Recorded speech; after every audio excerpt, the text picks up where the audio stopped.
Real world പ്രോജക്റ്റിൽ നമുക്ക് AI എങ്ങനെ യൂസ് ചെയ്യാൻ പറ്റുക? ഏത് അപ്ലിക്കേഷൻ എടുത്താലും നമുക്ക് അതിൽ ഉപയോഗിക്കാൻ പറ്റും. ഉപയോഗിക്കണം എന്നിരുന്നാൽ മാത്രമുള്ളൂ ശരിക്കും നമുക്ക് അതിൻ്റെ ഗുണങ്ങൾ നമുക്ക് ഉപയോഗിച്ച് നമ്മൾ പ്രോഡക്റ്റ് സെല്ല് ചെയ്യാനും കാര്യങ്ങളും ചെയ്യാൻ പറ്റുള്ളൂ.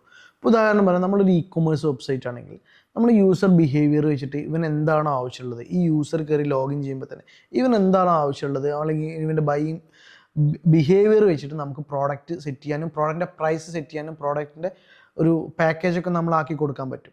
അതൊക്കെ നമുക്ക് ചെയ്യാൻ പറ്റും. ഇനിയിപ്പോൾ ഉദാഹരണം പറയാം, ഒരു എഡ്യൂക്കേഷൻ സൈറ്റ് ആണെങ്കിൽ ഇവർക്ക് ക്വിസും കാര്യങ്ങളും കൊടുക്കുമ്പോൾ നമുക്ക് ഡിഫറെൻറ്റ് രീതിയിൽ നമുക്ക് കൊടുത്തിട്ട് നമുക്ക് കറക്റ്റായിട്ട് ഇവൻ ചെയ്യുന്നുണ്ടോ എന്നുള്ളത് ചെയ്യാൻ പറ്റും.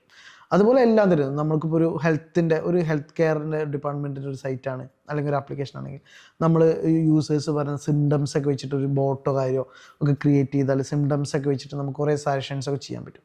അപ്പോൾ ഇങ്ങനെയുള്ള ഏതൊരു ആപ്ലിക്കേഷൻ നമ്മൾ എടുക്കുകയാണെങ്കിലും അല്ലെങ്കിൽ ഏതൊരു പ്രോഡക്റ്റാണ് നമ്മൾ അതിൽ എയുടെ സാധ്യത ഭയങ്കരമായിട്ടുണ്ട്. അപ്പോൾ അതൊക്കെ വെച്ച് നമ്മൾ ചെയ്യുമ്പോൾ നമ്മളെ സെയിൽസ് കൂടും, പ്രോഡക്റ്റ് കുറച്ചും കൂടെയൊക്കെ റീച്ചും കാര്യങ്ങളും എല്ലാം സെറ്റായി കിട്ടും. അപ്പോൾ അതുകൊണ്ടാണ് എല്ലാവരും ഇപ്പോൾ ഉപയോഗിക്കുന്നത്.